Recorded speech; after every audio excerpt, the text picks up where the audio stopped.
Hi everyone, my name is Ailis, and I'm bringing you a very obscure game from the 90s. This is Beast Wars Transformers for the PlayStation 1.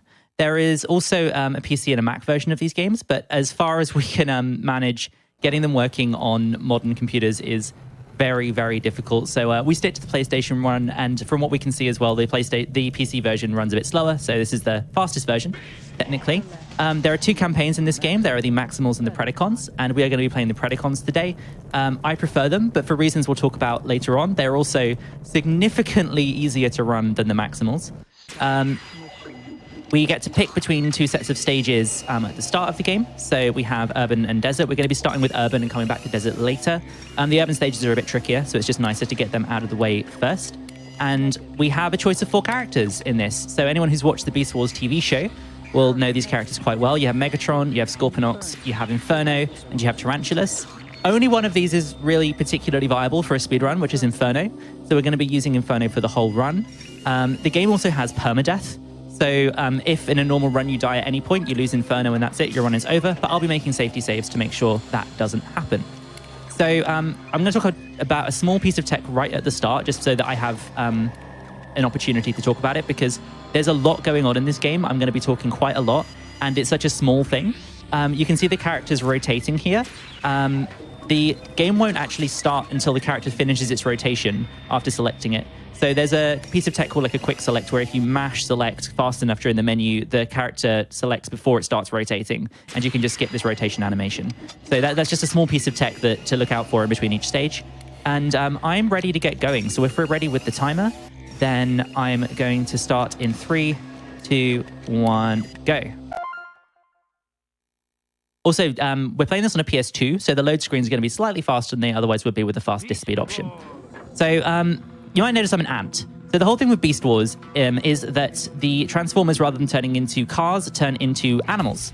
So Inferno is an ant. He's a very big ant, but he's very, very useful. As you can see with his jump animation, we can jump on terrain like this and immediately try and get on top of this electric barrier. Perfect. So now we're out of bounds already. There's a lot going on, like I mentioned. So that barrier is like solid. You can stand on it. And we've just skipped a ton of walking around. This game is very brutal to play. There's a lot of enemies and a lot of damage going on. There's a lot of like insta-death pits as well. So being able to skip things like this, come on, don't do this to me, Inferno. Come on, let's get up there. Lovely. Means that you can avoid a lot of harm. Like, even though it's quite difficult to pull some of these skips off, it's a lot safer to play the game this way than it is to play it in its intended fashion. So now we're out of bounds again. We're on a stage barrier here. You're not supposed to come up here for any reason. And we're going to kind of reconnect with the stage just here. We're now back on the intended path. But we're going to do another corner jump over here, which is where you see me trying to kind of push myself up like that. Lovely. And we're out of bounds again. And we're on top of an invisible hitbox. And this is the end of the stage. You see what I mean? There's a lot going on here. But that's mission 1. So I'm quite relieved that that's all gone quite well. Mission 1's one of the more tricky ones. So seeing that go smoothly is really nice. Because there's permadeath, we'll be taking these safety saves. So if I die at any point, then we will be able to just go straight back to where we were. The estimate's quite... It's quite lax. I have a lot of opportunity to make mistakes in this, and there are certain moments where the game is just very unfair. So having that freedom is very, very useful. So a couple more corner jumps here, and we're going to skip the entire first part of this level. Energy Source used to be one of the harder stages in the game. It's still quite tricky, but now because of these skips, you're able to kind of bypass a lot of the walking around that we had to do before. Shoutouts to Rathin, by the way, who's the only other runner of this game. Rathin is an amazing glitch hunter, and the original run of this game that I put together was 43 minutes long, roughly, and it featured me screaming a lot because it's just running around trying not to die. But Rathin found things like this. So by standing on that very awkward tower there, you can get up on the stage barrier here. And we're about to perform another skip called an up warp. So there's certain pieces of terrain in this game that you're never supposed to be able to get to normally, that for whatever reason, the angle that they're at will cause you to just warp straight to the top of them. So over here we have the boss area. And by jumping against this wall, we can just warp ourselves up it and straight into the boss room. So we've just skipped a ton of running around, a ton of pressing buttons, and we're straight into the boss room. So this boss here is one of the big robots. There's a couple of them that you face as the Predacons. And this guy can kill you in one hit if he gets close enough. So by strafing, we can kind of avoid that.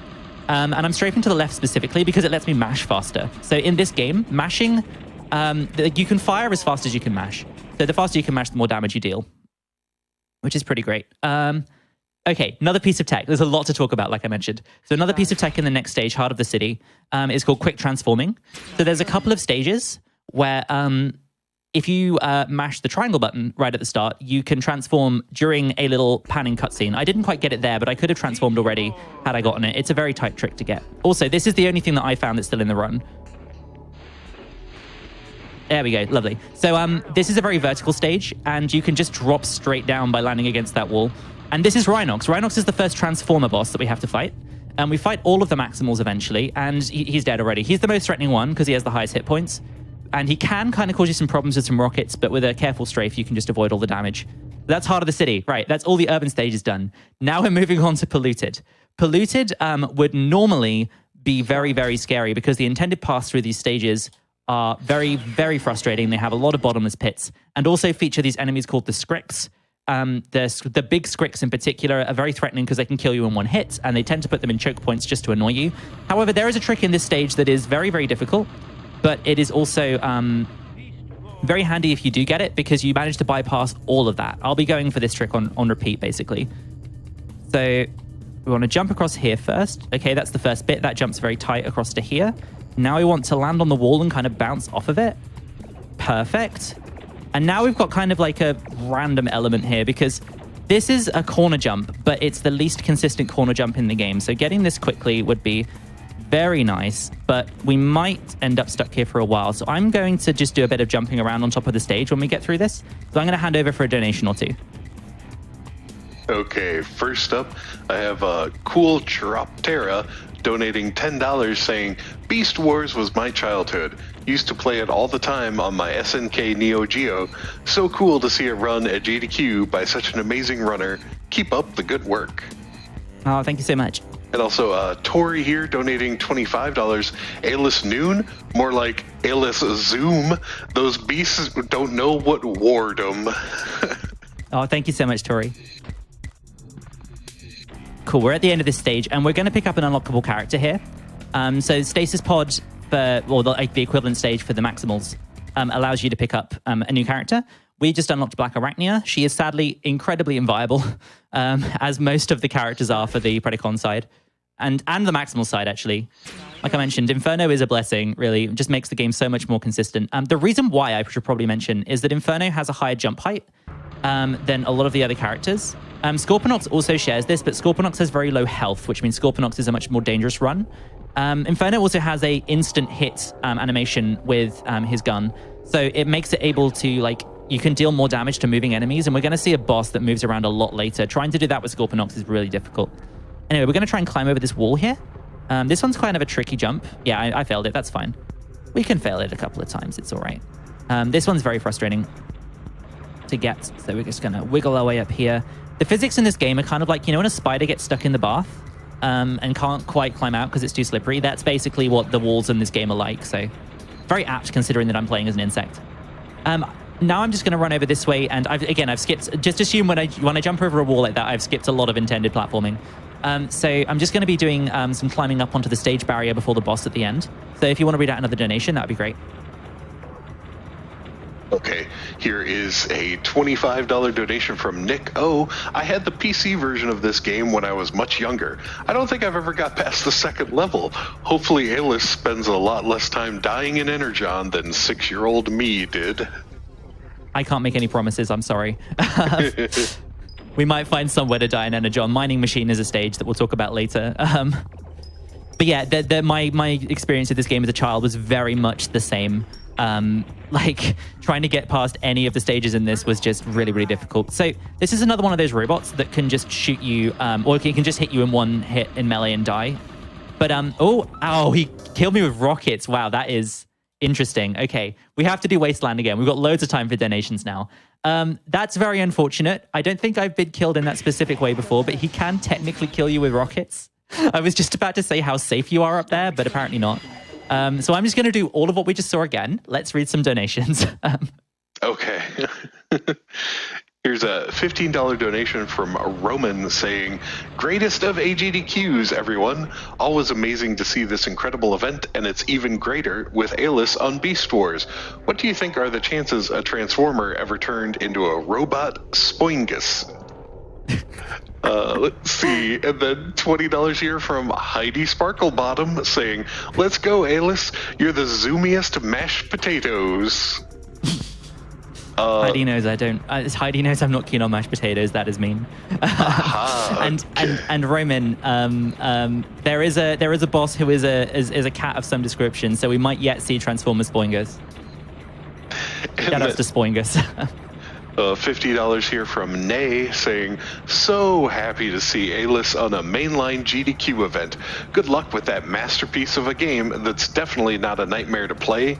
And shout outs to Zaikumi. Shout out to Zaikumi. Thank you, Nay. And shout out to Zaikumi as well. Love Zaikumi. Shout out to the Jet Set Radio's future speedrunning community in general. Honestly, one of the amazing things that I get to experience by running multiple games is being part of like a number of communities, and the support I've had from everyone's been amazing for getting here. So thank you all so much for your donations and for your support through the time. Oh, he's trying to do it again. Okay, come on, behave. Stay down there. Okay, we did it. We're fine. Cool. He didn't get us this time. However, the next stage we might die again. So this is one of the stages with a large Scrix enemy in a choke point that I mentioned before. Oh, we got a quick select there. That's pretty good. This is the other stage where you can get a quick transform. So hopefully we'll get that to show off what it looks like.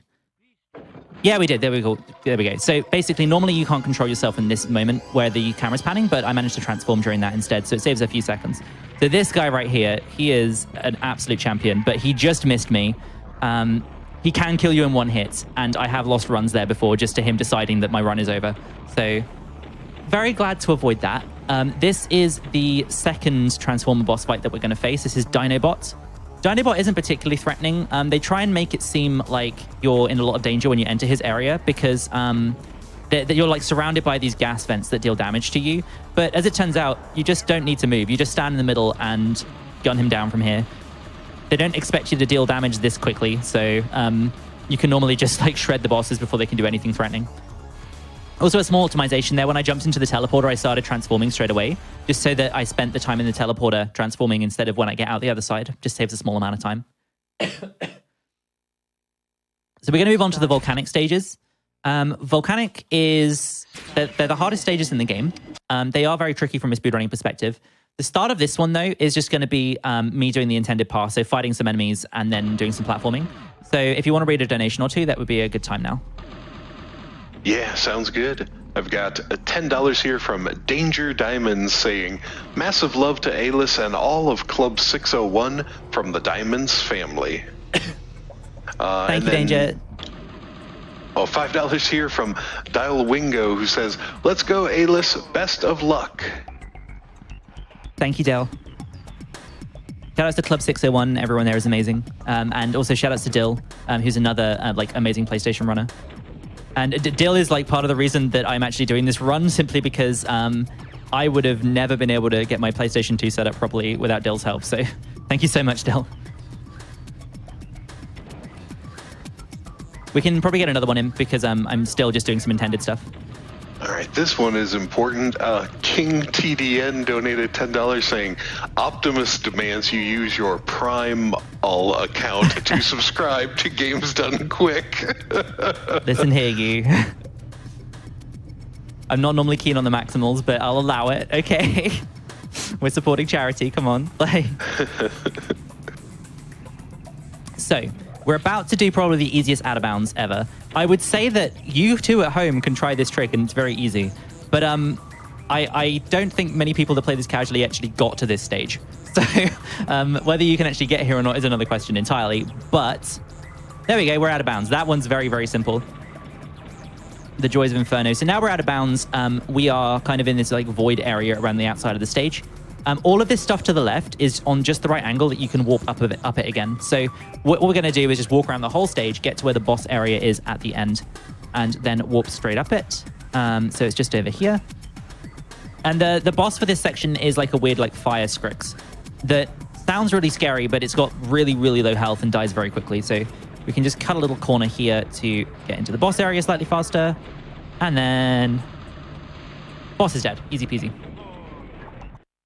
The next volcanic level is there's a lot going on. It's one of my favorite stages. It's quite tricky, but it's also got this really silly element to it that I just find very funny. And I have lost runs to this, so pretty much anything in this game that looks remotely challenging, I've lost a run to it, trust me. Like, this game is very unforgiving. So what it wants you to do is fight some enemies to open a door and do some platforming, but instead, we're just going to get into this corner and then jump around here, and then we're going to end up on this piece of terrain, and then I'm going to fall down it because I am thinking too much about what's coming up.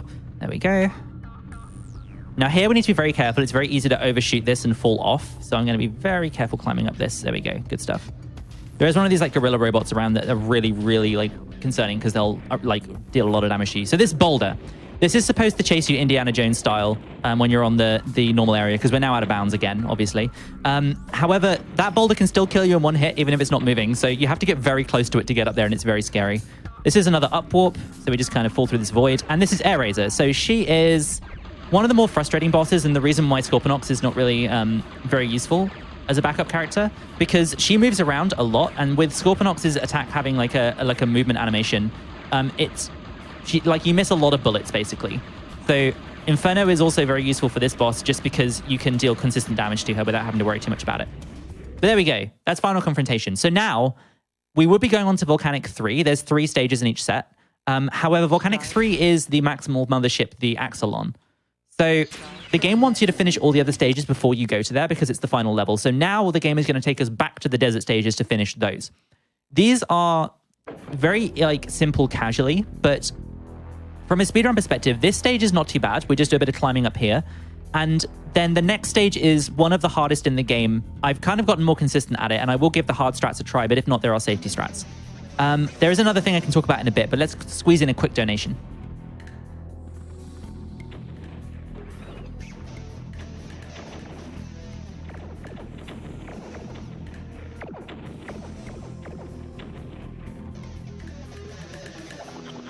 In the game, it really shows. Keep being awesome.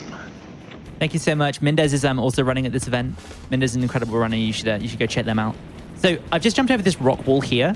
There's an upgrade in this game. There's like a number of upgrades, but the only one that really matters is the red microchip upgrade, or the red chip upgrade, which allows you to shoot down those boulders. There's only 2 instances where we have a rock barrier to worry about like that, and we can jump over both of them. So we never have to pick up an upgrade in this game at all. So this boss, we're going to use a weird mechanic you've not seen before. So every character has this. It's called the homing attack. Normally I would just gun down the boss because it's faster than doing this. But the homing attack in this case is useful because this boss's hitboxes are very strange. And if you just try and like shoot it down normally with your regular attack, you will miss a lot of bullets. So by using the homing attack, it just guarantees you're dealing damage instead. So this is a more consistent strat. And there we go. We got him. Least favorite enemy. The next stage is Mining Machine. There's a couple of really difficult jumps in this that I will talk about when we get there, but we can probably read some more donations because it's a bit of a long walk to get to that point. Okay, let's see. I've got $5 here from Vile Lasagna saying, enjoying this Beast Wars run, but I demand the honor of mashed potatoes be avenged. Such slight must not stand. They are delicious. And then $20 here from Deadly Waste. It's always nice watching GDQ for new games and games I never thought existed. Shout out to Ailis for showing off Beast Wars. The show was a gem of my childhood, and now I've been introduced to a new game based off of it. Oh, thank you so much. This game was kind of like I got into this game because I looked it up on SLC and there weren't any runs, and I thought, well, let's make that not a thing. Anyway, this is the first really scary jump. So barely saves any time, but it skips jumping on those 2 platforms, and this is the second one. So what you're supposed to do is shoot down some ships that will clear this building, but instead what we're going to try and do is jump around, but the building to our right has a very big hitbox that does that sometimes, so that's fine. We'll try it again. If I don't get it on the next attempt, then I will just do the safety strats. But in the meantime, we can probably read some more donations while I get back to where I was. All right. Let's see. $25 here from At the Violet Hour saying, PS1 games were my childhood, and late night GDQ is as cozy as it gets. Really enjoying fighting cancer with chat and watching my favorite Immortals Phoenix Rising runner delving into my younger years with Beast Wars. Oh, thank you so much. Shout out to Immortals Phoenix Rising. Big fan of that game. And I've got $25 here from Veronica, quoting, "The only thing worse than a stinking pred is a stinking Decepticon." Sorry, I don't know which character said that, so I didn't try an impression. I mean, I'm guessing probably Rat Trap. It sounds like a very Rat Trap thing to say, but I'm not going to pretend like I remember much about this show from how long ago it was that I watched it. Right, let's try this jump again. Okay, we got that one, right? This one's going fine. Let's try this one more time. So yeah, this building here, because you're not supposed to jump around it, has a hitbox that's very difficult to jump around. So we will try and do this again. Oh, it caught me again. Right, we're just going to do the safety strats this time. More donations, let's go. You got it. $10 here from Oil Moon. Don't tell my boss I'm watching this at work. All right, I won't. I was about to, but $250 here from Rurik. No comment with that, but thank you for the generosity. And $25 from McFurby. Love this cause. Keep up the good work. Less than 3. $100 from Pied Apple. No comment. $25 here from Ragnarok43. I've been watching since AGDQ 2014, and it's been astonishing watching how much it has grown over the years. Big shout out to everyone behind the screens making GDQ what it is today. It has been so enjoyable to watch over the years. Oh, thank you all so much. So I'm going to play safe here. I'm just going to jump on the platforms normally. Also, apologies for everyone. I do have a cough at the moment. I'm trying my hardest to not cough into the microphone, but very awkward when trying to play. So hopefully that's not coming across too much. Okay, so there's these 3 enemies here. Didn't you get rid of them? Are they all gone? Lovely, cool. And then we should be able to progress now. Cool, right. This is much safer. It doesn't actually save that much time, but I really wanted to show off the cool strat. So now there's another rock barrier over here. We're going to jump over that one, and then we're going to drop this mine off at the mining machine. Wrong kind of mine for the machine, but it's going to allow us to finish the mission, so we allow it. And then I'm just going to dance about a bit while the stage finishes, so we can probably do some more donations here as well. Sure. Okay, let's see. $15 here from Emily. Thank you all for this great event. Hope to see Final Fantasy VII Remake. That's right, yeah. Bonus Game 3 coming up later, should we meet that incentive. FF7 Remake Intergrade.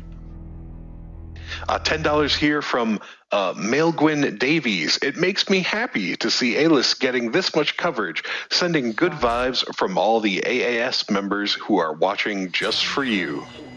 That was AAS. Thank you so much. Okay, we're in the next stage. This is Cheetor's base. So this is the last kind of like Transformer boss fight before the final one in the final stage. This is kind of like when I originally ran this, I ran on emulator, and I didn't use a particularly like accurate emulator, so there was no lag. Since moving to console, this stage is very, very laggy. As you can see, it's like playing through syrup. And if you look to the left, you'll see a massive great energon pit. It's very easy to fall into that and die. That will kill you instantly, and you have to jump on these very tiny platforms with all this lag, and it's very, very stressful. But we're through, and for some reason that didn't load properly, but whatever. So we're not quite done with the mission. For some reason, 2 missions in this game have they have like a sub area. So for whatever reason, there's a sub area here for Cheetor. I imagine it's because the actual stage itself is so laggy, they wanted to keep it separate so that it wasn't affected by that. And there we go, that's Cheetor. He has the lowest health out of the Maximals, so very, very quick to kill him. Easy peasy. Anyway, we're moving on to the final stage. The final stage is the Axelon, and there's quite a few things going on in it. The main thing is that, as we saw in the first stage, there are electric barriers that you can stand on top of. So it wants you to run around, press a lot of buttons, open up different barriers, and then progress through. Instead, what we are going to do is just kind of jump over the top of them, because the angles of these corridors are just so that you can jump up the side. And then this one as well. And we are straight through.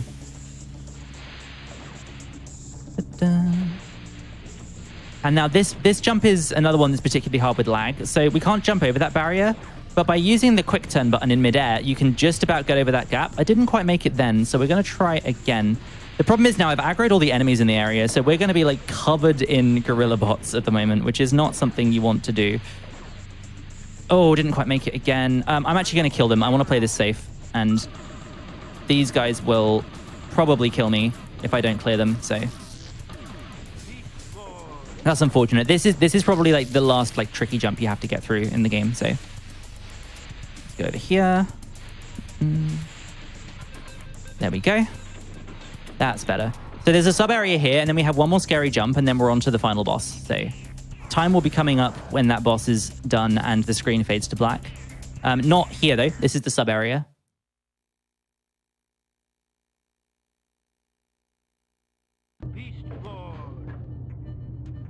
And now we get to here, and this is the last scary jump. That's cool. If you mess that jump up, you're fine, because you can still kind of survive by jumping, like you know, like a cartoon character when like the water's too hot in a bath and they kind of, you know, they're like running on like thin air on top of it to try and get out of it. That's kind of what you have to do with the acid down there. But yeah, this is the final boss.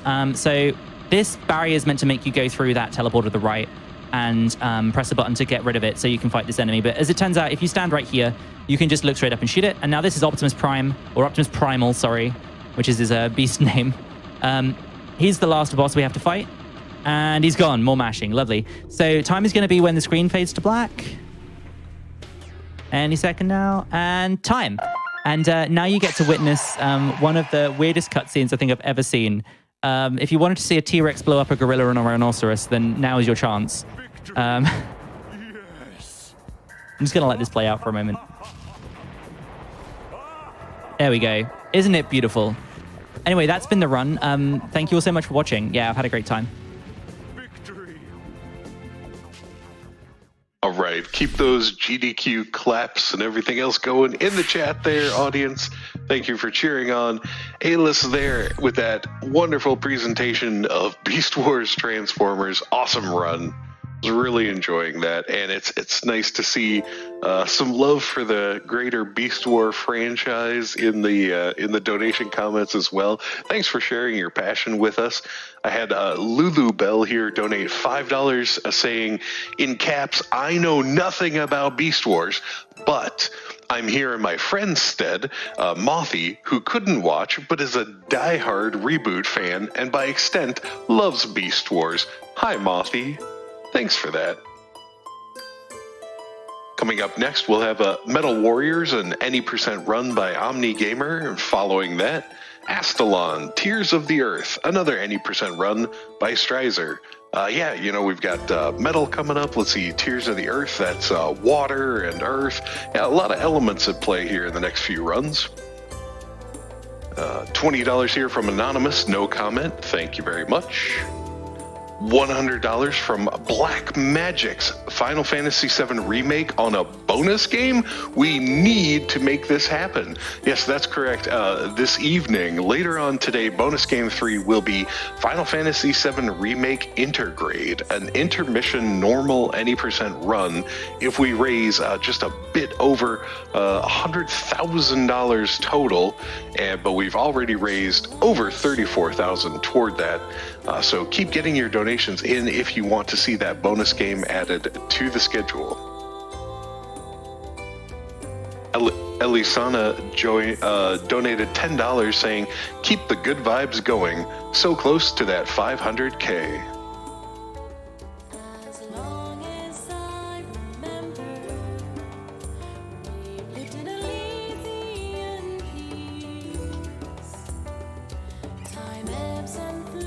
All right, everyone, it is time for me to get out of the way and move on.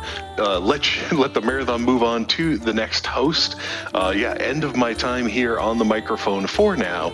But thank you so much for tuning in, letting me read some of your wonderful comments. Remember to keep donating. The button, it says click to donate. It's right below the stream. Or if you're watching on the website, gamesdonequick.com/donate. And don't forget to put your money toward an incentive like that that Dahaka fight for Final Fantasy 13 any% coming up later this morning. Don't forget to keep using your Prime Gaming free sub, the Twitch Prime feature, to subscribe to the channel, things like that. And make sure to use the website too to check out what prizes you might be eligible to win when you donate.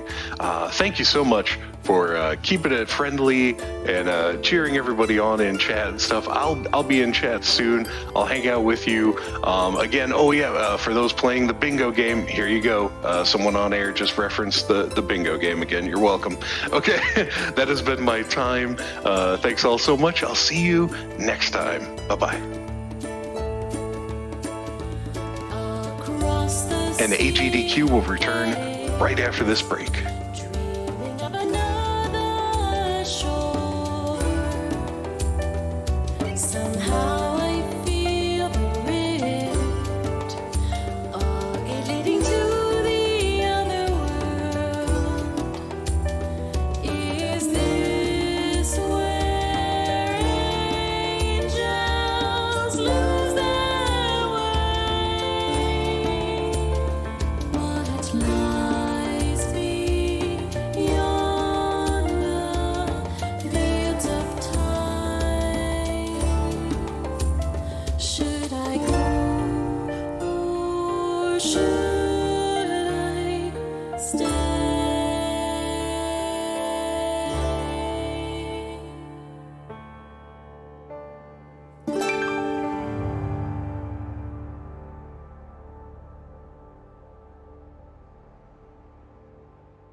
Welcome back, everyone. You are watching Awesome Games Done Quick 2022 online, powered by Twitch. My name is Sandshark, and I'm very excited to be joining you once again for the next few runs. Hope everyone's having a fantastic morning, or afternoon, or evening, wherever you might be watching in the world. Great to have everyone here for another awesome lineup of runs we have for the next few hours. Coming up really shortly, though, we'll be having Metal Warriors Any% by OmniGamer. While we're waiting for that, though, let's read off some more donations, shall we? We have a $25 donation here from Doc with no comments, but again, thank you so much for your generous donation. We have a $100 donation here from Burgots. Playing awesome games for a good cause is awesome. Thanks for this event and all the people who make this possible. Really appreciate it. Thank you so much. We also have a $25 donation here from Some Guy XG3. Happy to donate to a good cause. Love catching up on all the awesome runs throughout the week. You know what? I agree with you. We still have around 5 days. Like I said, we'll be going nonstop until January 16th, so be sure to stick around. And speaking of excitement, we are really close to hitting $500,000 raised for PCF. We're currently sitting at about $485,000 right now. Do you think we can make that before the end of Willow? Or maybe before the Final Fantasy run? Let's see what we can do. I have faith in all of you. Speaking of the Final Fantasy run, we have an awesome incentive open for that at the moment to see a blindfolded Dahaka fight. Well, I want to see it. I know you all want to see it. The Rudder is not going to be able to see it, but if we all want to see it, we're going to have to meet that donation incentive. Right now, we're sitting at just over $35,000, and we need to get to $80,000 in order to see that blindfolded fight. If you want to see that happen, keep those donations coming in. I know you can all do it.